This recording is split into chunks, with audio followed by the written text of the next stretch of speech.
Last week, Fitch, a major credit rating agency, decided to lower the United States' top credit rating. This move stirred up quite a reaction, drawing angry responses from the White House. US Treasury Secretary Janet Yellen called the situation arbitrary and outdated. Yellen emphasized that Fitch Ratings' decision doesn't alter the well-established fact that US Treasury securities remain the world's safest and most liquid assets. In another response, a senior Biden administration official criticized the Fitch decision as bizarre and baseless. Now, these comments prompt a broader consideration of the credit rating agency's roles. Fitch, alongside other global agencies like Moody's and S&P, holds a pivotal position in evaluating and assigning creditworthiness to countries. Much like how critics evaluate movies, these agencies assess a country's ability to manage its financial obligations and debts. Shifting our attention to India, it's noteworthy that these rating agencies have given us the lowest investment grade rating, right above the speculative or junk status. Now, is this rating fair? Does it reflect India's fundamentals? And what does India have to say about this? Let's discuss. You're watching Informed Investor, an initiative by Research and Ranking.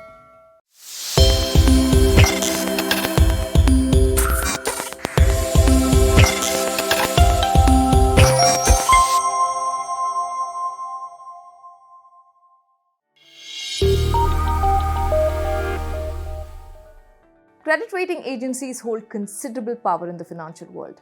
The evaluations they provide aren't just numbers or letters. They affect borrowing costs, shape investor sentiment, and also contribute to the overall stability of economies. Let's understand how. Credit rating agencies are like those financial experts who evaluate how trustworthy companies or countries are when it comes to borrowing money and paying it back. It's kind of like how your personal credit score tells banks if you're good at repaying loans. These agencies help investors and lenders make informed decisions about who to lend money to and how risky it might be. Currently, the global credit rating industry is highly concentrated, with 3 agencies controlling the majority of the market. You have the Moody's, you have the S&P Global, and you have the Fitch Ratings.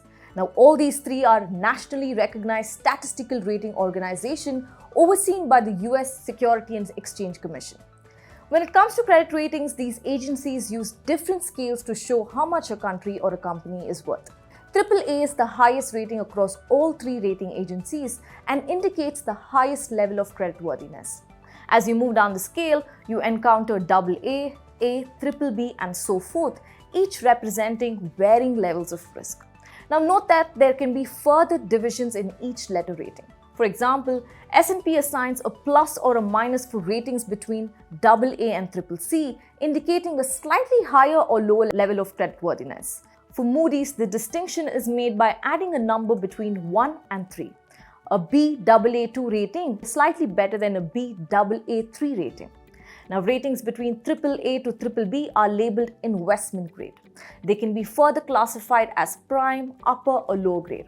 A AAA rating is the cream of the crop, indicating an entity's strong capacity to meet financial obligations.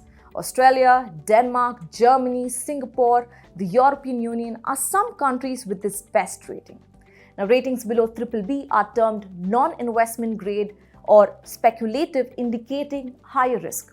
Now, besides the credit rating itself, CRAs, that is credit rating agencies, may also provide an outlook, which indicates the potential direction of the entity's creditworthiness. For example, an outlook can be stable, positive, or negative. So where does India stand on this scale? Now, before we get into it, let's understand what factors the credit rating agencies use to assign these ratings. Now, while the methodologies between the 3 agencies differ, the main building blocks are the same. The first building block is institutional and governance quality. Credit rating agencies look at how well a country's government functions, how stable its political system is, and how transparent its policies are. Now, if the country has good institutions and good governance, it's more likely to manage its finances well. Now, just like how banks would assess a person's income and financial stability, credit rating agencies evaluate a country's economic performance. A country with a growing and resilient economy is more likely to handle its debts effectively. They consider factors like its GDP growth rate, employment levels, and overall economic health. The CRAs also analyze a country's fiscal discipline. its ability to generate revenue, and how much it spends on essential services, and how much of its revenues goes into making interest payments, etc. If the country has a balanced budget and keeps its debt manageable, it's more likely to pay back its loans. Now, CRAs also assess a country's relationship with the rest of the world. They look at the balance of trade, the level of foreign investment, and the overall stability of the country's external financial situation. A country with stable external accounts is less likely to face any sudden financial shocks. Now, CRAs also check if a country's central bank, in our case, which is the RBI, can control its currency value and adjust interest rates to address economic challenges. Now, by considering all the factors we just listed, CRAs assign a rating to the country indicating its creditworthiness. A higher rating means the country is seen as more likely to repay its debt, while a lower rating suggests a higher risk of defaulting on its obligations. When we talk about credit rating agencies, the key thing is that they're supposed to be fair and independent in their evaluations of how reliable borrowers are. But here's the twist.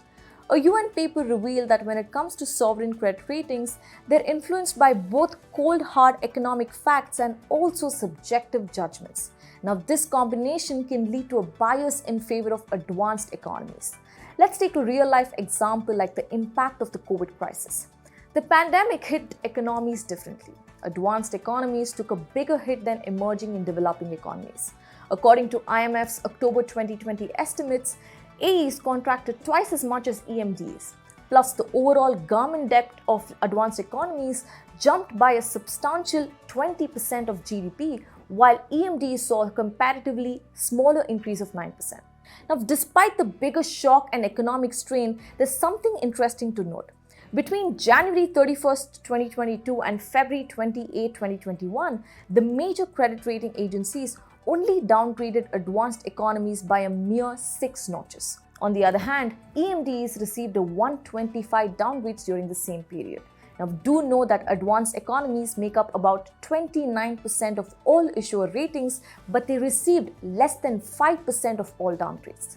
And if we count the upgrades given during this time, the net downgrades for advanced economies would disappear entirely. In fact, S&P and Moody's even handed out net positive rating actions for advanced economies during these times. So what this reveals is that credit rating agencies seem to have treated advanced economies with a softer touch despite the more significant economic impact they faced. Now, it's quite evident that extensive downgrades in developing economies, now particularly if they lack economic justification, can seriously impact the availability of private capital flows.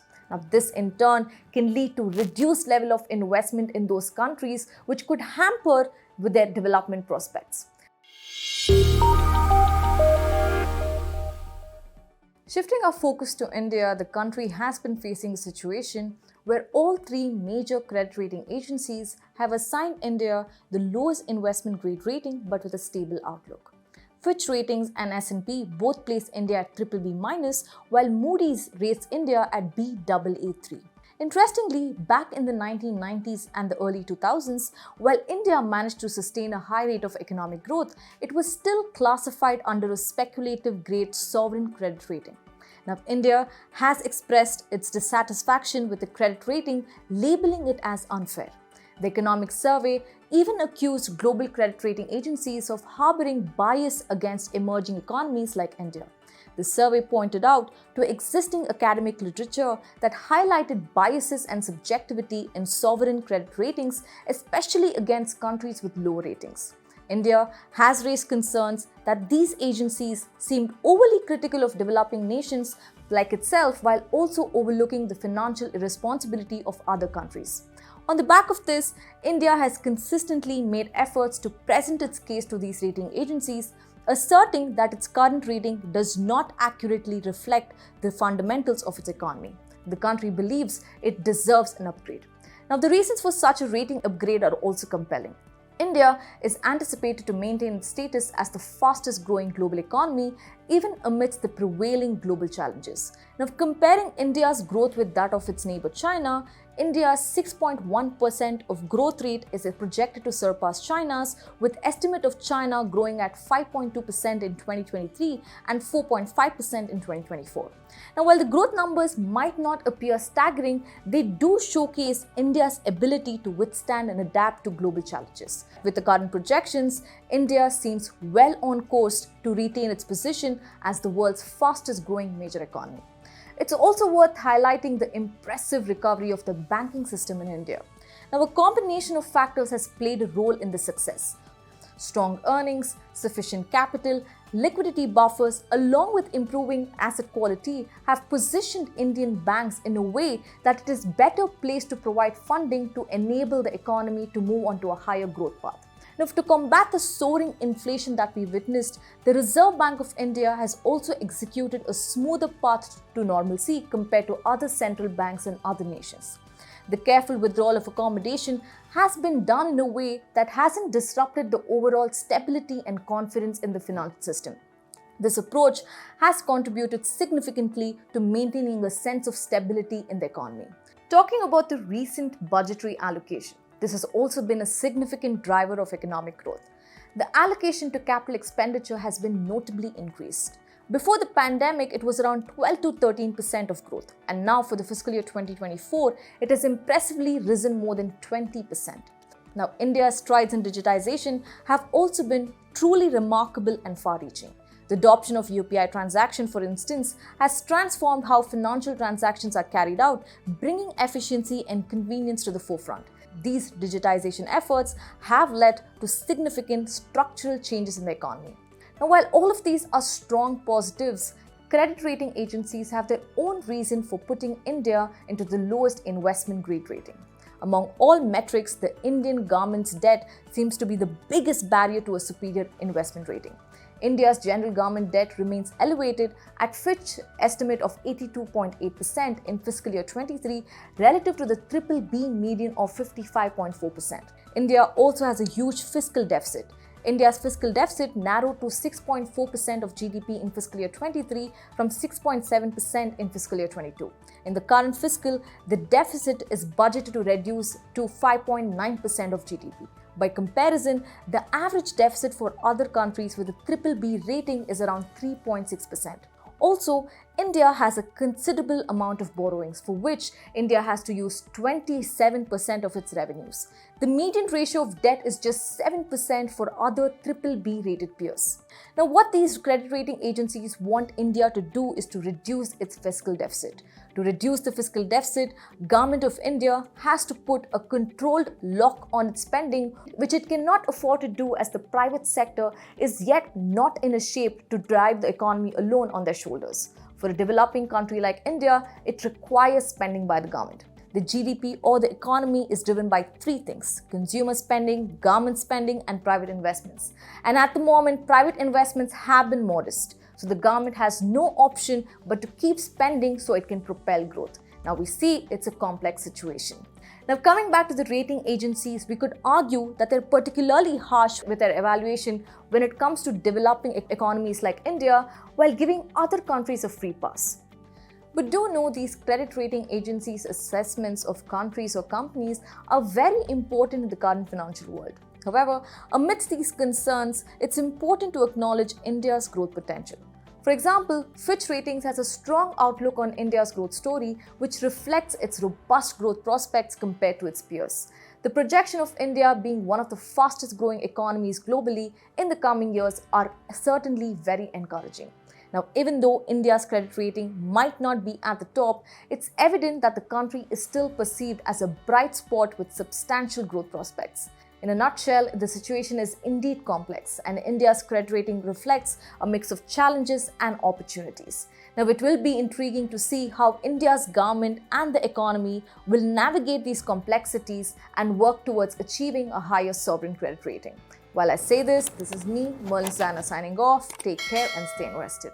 Did you like watching this video? Then download our app, Informed Investor, to watch more such informative and interesting videos.